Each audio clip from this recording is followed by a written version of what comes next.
Break سے آگے ہم واپس بات کریں ہم چائنا اور پاکستان کے ریلیشنز پہ، اور آپ بھی اس میں شامل ہو سکتے ہیں کال کر کے ہمیں 35879937 پہ کال کیجئے، ایس ایم ایس کیجئے، ہمیں LW لکھیے، اسپیس دیجئے اور اپنے کمنٹس لکھیں، اس کے بعد 8881 پہ سینڈ کر دیجئے۔ بات ہو رہی ہے چائنا اور پاکستان کے ریلیشن پہ اور ہمارے ساتھ ہیں شہاب صاحب۔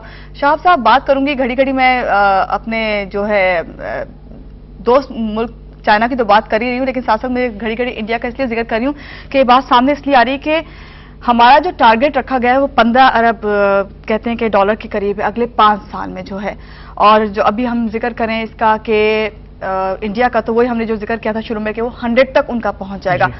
تو اس لیے کمپیریزن کرنا چاہ رہی ہوں کہ اصل چیز جو ہم نے شروع میں ہی بات کی تھی کہ اکنامک ریلیشن جو ہے وہ مین چیز جو ہے دیکھا جاتا ہے، تو کیا وجہ ہے کہ جو ہمارا اتنا روایتی دشمن ہے وہ ان کے اتنے کلوز ہمیں ہوتا ہوا نظر آ رہا ہے، اور ہم سب اس بات پہ گھڑی گھڑی بات بھی کریں؟ دشمنی کا جو کنسیپٹ ہم رکھتے ہیں نا، ہمارا وہ کنسیپٹ ہے وہ جاگیرداری والا، یا وہ ختم یا ہم ختم۔ وہ دشمنی اس طرح نہیں کرتے، وہ کہتے ہیں ٹھیک ہے مر جاؤ یا مار دو، وہ والی بات ہے۔ ہم تو وہ جو ہے نا سلطان رائی والی ہماری اسٹائل ہوتی ہے نا، گنڈا تھا لے کے کھڑے ہو جاتے ہیں، اسی لیے فلمیں بھی وہی والی بنتی ہیں۔ ایگزیکٹلی ان کا اسٹائل ڈفرنٹ ہے۔ وہ سمجھتے ہیں کہ جیسے اس نے بڑی مطلب پرائم منسٹر، چائنا کے پرائم منسٹر نے بڑی اچھی بات کی، آپ نے دیکھا ہوگا اس نے جو پارلیمنٹ میں اسپیچ کی، انہوں نے یہی آپ کی بات کا جواب دیا۔ انہوں نے کہا کہ جی کچھ ایسے مسئلے ہوتے ہیں جن کو آپ امیڈیٹلی ریزالو نہیں کر سکتے ہو، کشمیر کی طرف اشارہ تھا ان کا، تو آپ اس کو ریزالو کرنے کی اتنا جلدی کوشش نہ، اس کو رہنے دیں، تھوڑا سائڈ پہ رکھیں، اس کو سائڈ پہ رکھیں، اور آپ وہ مسئلے اس طرف جائیں جہاں پہ آپ کو سولوشنز نظر آتے ہیں۔ جی چائنا کی ایگزیکٹلی یہی پالیسی ہے۔ چائنا تو جنگ کر چکا ہے انڈیا کے ساتھ، اور ابھی بھی ان کی وہاں بارڈرز پہ فورسز کھڑی ہوئی ہیں، لیکن انہوں نے کہا کہ جی دشمنی چونکہ ایک ایسے ایشو پہ ہے جس کو ریزالو کرنے کے لیے جنگ کرنی پڑے گی، ٹھیک ہے نا، جنگ کرنے سے کوئی مسئلہ حل نہیں ہوگا، تو اس کا واحد حل یہ ہے کہ ہم اس راستے پہ جائیں جس میں دونوں ملک کمپرومائز کرنے کے لیے تیار ہو جائیں، اور کمپرومائز تب کرتے ہو جب دونوں کا انٹرسٹ ڈیولپ ہوتا ہے، پازیٹو انٹرسٹ۔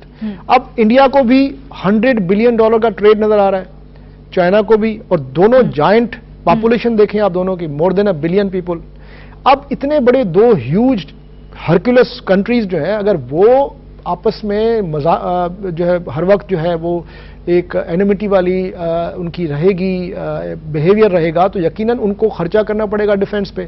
حالانکہ ڈیفنس پہ خرچہ انڈیا بھی کر رہا ہے اور چائنا بھی کر رہا ہے، لیکن میں سمجھ رہا ہوں کہ اس خرچے کا جو وجہ ہے وہ پریسٹیج ہے، وہ اس کے پیچھے کوئی کولونیل یا ہیجمنی کا ہو سکتا ہے نہ ہو، کیونکہ ہیجمنی اب جو ہے بہت مشکل ہے۔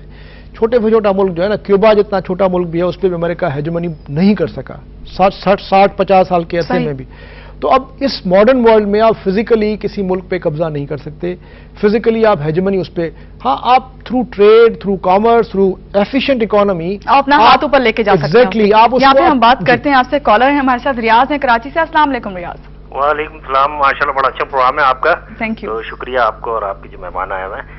تو میں اسپیشلی جو چائنا کے حوالے سے کہ بینگ اے پاکستانی، میں یہ کہنا چاہوں گا کہ چائنا جو ہے نو ڈاؤٹ کہ یہ آپ لوگوں کا پروگرام تو خیر ٹریڈ وغیرہ کے حوالے سے ہے، تو میں یہ کہنا چاہوں گا کہ چائنا میں سمجھتا ہوں کہ دنیا کا وہ ملک ہے جس نے دنیا کی ہر قوم اور ہر مذہب کے غریب لوگوں کا خیال رکھا ہے۔ یہ وجہ ہے کہ دیکھیں آج سے 20-25 سال پیچھے چلے جائیں تو الیکٹرانکس آئٹم، ایون کے ٹوائز جو ہے صرف انہی گھر کے بچے جو ہے ان کو انجوائے کرتے تھے، ان چیزوں کو استعمال کرتے تھے جن کے لوگ فائنینشلی بڑے اسٹرانگ تھے، جو جاپان اور مڈل ایسٹ وغیرہ میں رہتے تھے۔ آج چائنا جیسا جو ملک ہے، اس نے دنیا کے ہر غریب گھر میں، ہر غریب ملک میں جو ہے اپنے الیکٹرانکس اور اپنے ٹوائز آئٹم وغیرہ جو ہے پہنچا دیے ہیں، جو لوگوں کی بائنگ پاور اور جو لوگ اس کو ایزی جو ہے اپنے بچے کو جو ہے لے کے دے سکتے ہیں۔ تو میں یہ کہنا چاہوں گا thanks to China and thanks to China people. بہت شکریہ ریاض۔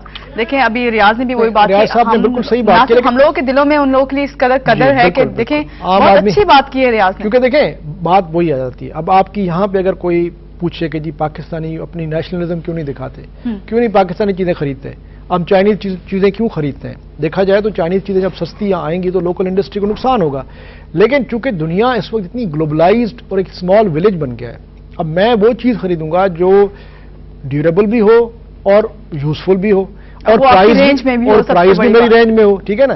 تو بالکل ریاض صاحب نے بہت زبردست بات کی ہے کہ ایکچولی دنیا جو ہے اب نیشنل سینٹیمنٹس کو آپ ہر مسئلے پہ کیپٹلائز نہیں کر سکتے۔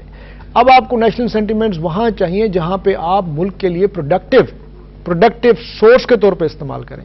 اب اگر ہم کیا کرتے ہیں, ہم اس کو ایک اپنے عقیدے, اپنے نظریے, اپنا جو ہے ایک چیپ قسم کی نیشنلزم کے طور پہ استعمال کر کے دوسرے ملک کے خلاف ایک نفرت پیدا کرتے ہیں.